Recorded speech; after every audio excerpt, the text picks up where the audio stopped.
The Suicide Squad is back in more ways than one. What is up? I am the G.I. Joel, and on this episode of You Should Read This, we're going to be talking about Volume 1 of the current Suicide Squad run, Give Peace a Chance. For those of you that are new here, I am the G.I. Joel, and I love comic books so much, I left a full-time job to pursue my dream of being a full-time content creator and owning my own comic book shop. If you don't want to miss any future updates or episodes, be sure to subscribe and hit that bell notification and join the G.I. Joel Nation. Let's go ahead and get into my review and thoughts on this excellent Suicide Squad story. The Suicide Squad is back, and in more ways than one. Back under the control of Amanda Waller, and back with an all-new field leader, none other than Peacemaker. This series takes Task Force X all over the DC multiverse. From Arkham Asylum in Gotham to facing off against the crime syndicate on Earth 3. Task Force X all new team members as well, led by the one and only Peacemaker and his one desire to bring peace to everyone. Some of the new members also include Talon, the master assassin from the Court of Owls, the vampiric Nocturna,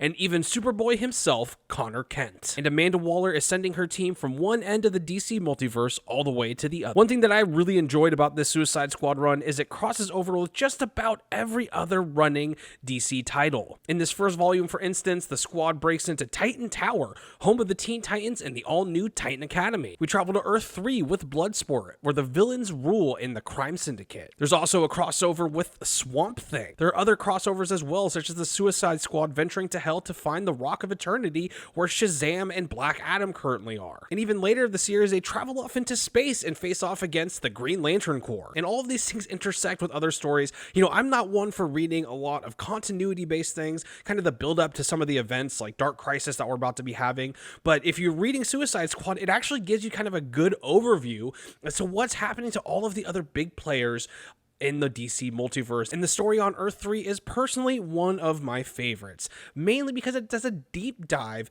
into Bloodsport, both in terms of his history and his motivations to becoming a, villain anti-hero type character. There is also a lot of great character development for some of the other lesser known characters, including Talon. We haven't really seen him since the New 52 Batman stuff. There's also a lot of development for Rick Flag and Peacemaker and all the other characters that are involved. But like any good Suicide Squad story, there is truly just one question. What exactly is Amanda Waller up to, and what is her ultimate goal? Overall, this is a definite must-read for any Suicide Squad fan. Also, if you just came off of watching the recent Suicide Squad movie by James Gunn, this is a great way to get to know the comic book version of the team, as well as, the comic book version of some of the more popular characters like Peacemaker. Have you read this Suicide Squad run? Are you currently reading it? What are your thoughts? I would love to know down in the comments. And as always, be sure to hit that subscribe button and bell notification to join the G.I. Joel Nation. And I'll see you in the next video.